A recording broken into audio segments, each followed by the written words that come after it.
Sir urea का बहुत किल्लत है, लोगों को मिल नहीं पा रहा है। बताया जा रहा है अपने देश का प्रोडक्शन भी नहीं है, तो उसके जगह में भारत सरकार क्या निकाली है, क्या यूज करना चाहिए किसानों को? देखिए, जो भारत सरकार का मापदंड है, जिसके अनुसार लोगों को यूरिया इस्तेमाल करना चाहिए, उससे ज़्यादा हम लोग यूरिया का इस्तेमाल करते हैं। हम लोग अपनी मिट्टी का, हम लोग इधर आए हुए हैं भरगमा के सिमरबनी इलाके में। यहाँ लोगों से पूछने में ये पता चल रहा है कि किसी को अपना मिट्टी जांच तक नहीं कराया है। उसको ये पता नहीं है कि मिट्टी में किस किस पोषक तत्वों की कमी है, कौन सा पोषक तत्व मौजूद है। ये बस एक ऐसे ही एक धारणा बना लिया है कि इतना हमको यूरिया डालना है, इतना डीएपी डालना है, उसी तरह से ये खेती कर रहा है, जिसकी वजह से ज़्यादा यूरिया का इस्तेमाल कर रहा है प्रोडक्शन लेने के लिए, जो कि बहुत ही खतरनाक है हमारे ज़मीन के लिए, पर्यावरण के लिए और देश के लिए भी। क्योंकि एक बोरी डीएपी पे, एक बोरी यूरिया पे लगभग भारत सरकार का 2,000 रुपये सब्सिडी के रूप में जाता है, जो हमारे देश में यूरिया बनता है। जो सरकार विदेश से मंगाती है, उसका कीमत, उस यूरिया का कीमत 3,800 से 4,000 रुपये तक का है, 266 में देती है, जो 266 रुपये 50 पैसे में किसानों को उपलब्ध कराया जाता है। कहीं ना कहीं भारत सरकार को इसमें भारी मात्रा में नुकसान है। ये देखिए, भारत सरकार का कोई अपना पॉकेट नहीं होता है। भारत सरकार को पैसे की ज़रूरत होगा, हम लोग के पॉकेट से लेगा किसी ना किसी माध्यम से। उसके पास अगर पैसा बचेगा तो निश्चित ही हम किसान भाइयों के पास ही वो पैसा आएगा। तो उसके लिए क्या करना चाहिए, क्या वैकल्पिक व्यवस्था है? वैकल्पिक व्यवस्था ये है कि सबसे पहले हमें मिट्टी जांच, कोई भी फसल लेने से पहले हमें मिट्टी जांच करा लेनी चाहिए। और जो अभी हमारे देश में बना हुआ तरल यूरिया आया हुआ है, जिसका हर जगह ट्रायल हुआ, 11,000 पूरे देश में 11,000 खेतों में इसका ट्रायल कराया गया।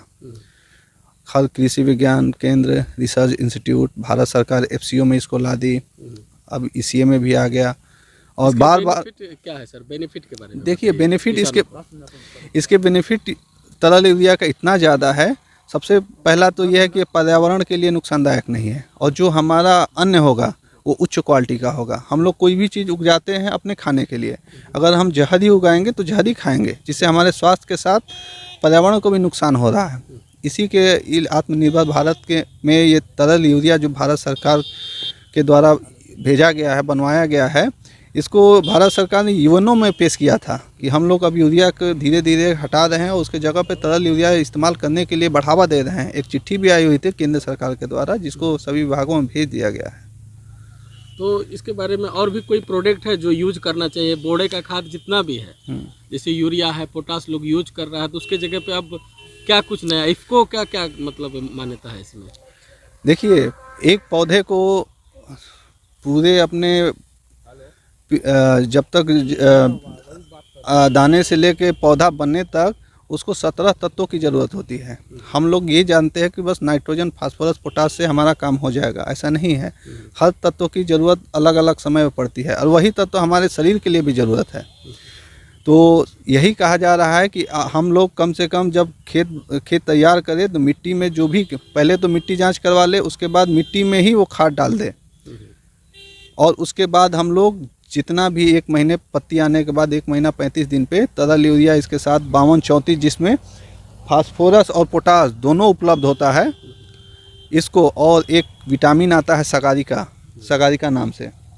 ये विटामिन में 17 तत्व है। इनको डाल के हम लोग स्प्रे कर दें। हमको कोई भी उस समय मिट्टी चढ़ाने में कोई भी खाद का इस्तेमाल नहीं करना पड़ेगा, जो कि एक बहुत कठिन परिश्रम होता है किसानों के लिए। 6 मजदूर लगते हैं, दिन भर लग जाता है 1 एकड़ का मिट्टी चढ़ाव करने में।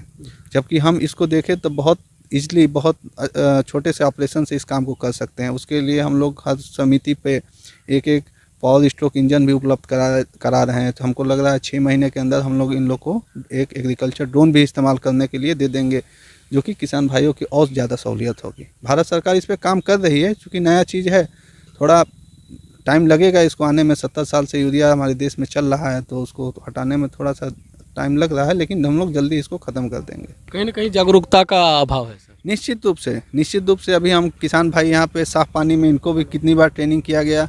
अभी किसान भाई सामने बोल रहे हैं गड्ढे का पानी ले लीजिए, कितना ml डालना है। खेत में डालने समय नमी होना चाहिए। अभी नमी की नहीं, नीचे पानी लगा है ऊपर से ये स्प्रे कर दीजिए, ऐसा भी नहीं। खेत में पानी देने के बाद खेत थोड़ा सा सूख जाए, इतना कि पैर धंसे नहीं, तब उसके बाद हम लोग इसका इस्तेमाल करें। पत्ती पर दे, क्योंकि ये पत्ती से पौधा लेता है।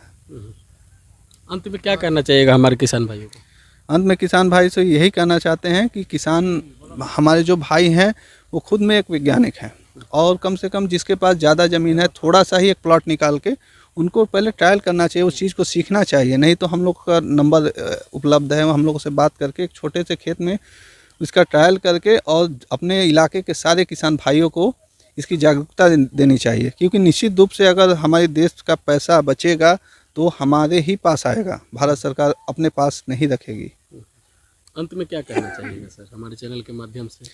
और अंत में आपके चैनल के माध्यम से मैं बहुत बहुत आपको धन्यवाद देना चाहता हूं कि आप इतने कम समय में आके और हम किसान भाइयों के बीच इस आपके चैनल के माध्यम से कितने किसान भाई इस चीज़ को सुनेंगे और इसका इस्तेमाल करने के लिए प्रेरित। हम आपके चैनल के माध्यम से और हमारे जो क्षेत्रीय पदाधिकारी फराज सर जी हैं, उनके माध्यमों से हम लोग के लिए एक जीवन बूटी तरह साबित हो रहा है।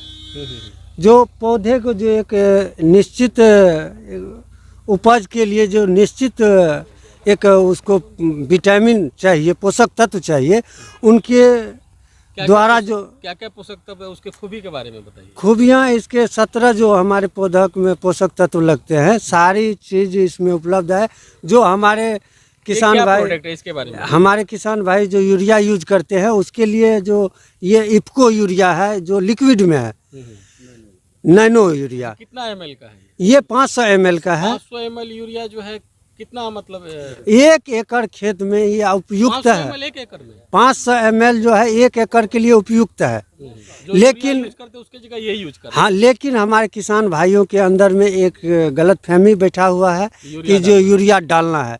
एक बार हो सकता है अगले बार आए थे हम कुछ कमी लेकर के आए थे, अब की बार पूर्णतः हम पूर्ण रूप से आए हैं कि जो किसान को जो उसके पौधे में जो जितने भी पोषक तत्व चाहिए उनमें भरपूर मात्रा ये 500 ml का जो है बोतल है, ये नैनो का 1 एकड़ खेत में पर्याप्त है। उनके साथ जो अनेक बीमारी होती है उनको दूर करने के लिए उस पोषक यानी विटामिन पाने के लिए ये हमारे सर जो है सागारिका, ये जो विटामिन है इसमें 17 पोषक तत्व पाए जाते हैं जो पौधा के लिए उपयुक्त है।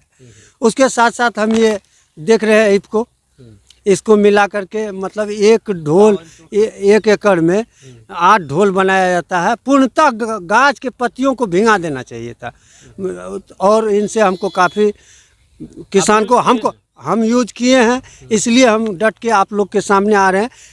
ये आपका क्या सलाह किसान भाइयों को?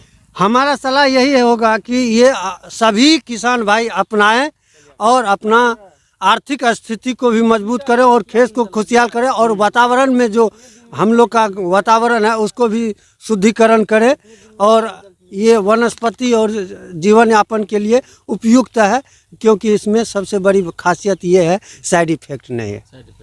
हाँ।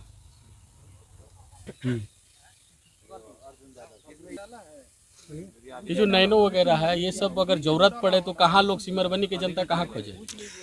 ये ज़रूरत तो जहाँ जहाँ सरकारी दुकान है, लाइसेंसी दुकान है, उन सब जगह उपलब्ध है। लेकिन फ़िलहाल सिमरबनी में देख रहे हैं हमारे 3 फर्टिलाइज़र यहाँ दुकानें हैं लाइसेंसी, लेकिन हम लोग हमारे बगल में ही है ललित बाबू, जस्ट बगल में है वो ललित बाबू, उन्हीं के द्वारा हमें जानकारी मिली थी, उन्होंने ही हमें प्रेरित कर करके इस चीज़ को करने के लिए कहा और हम किए और उससे अच्छा बेनिफिट मिला। और ललित बाबू को धन्यवाद, ललित बाबू का टेक्नोलॉजी को धन्यवाद, और हमारे देश में जो भी इस टेक्नोलॉजी को बढ़ावा दिए हैं उनको भी दिल से धन्यवाद।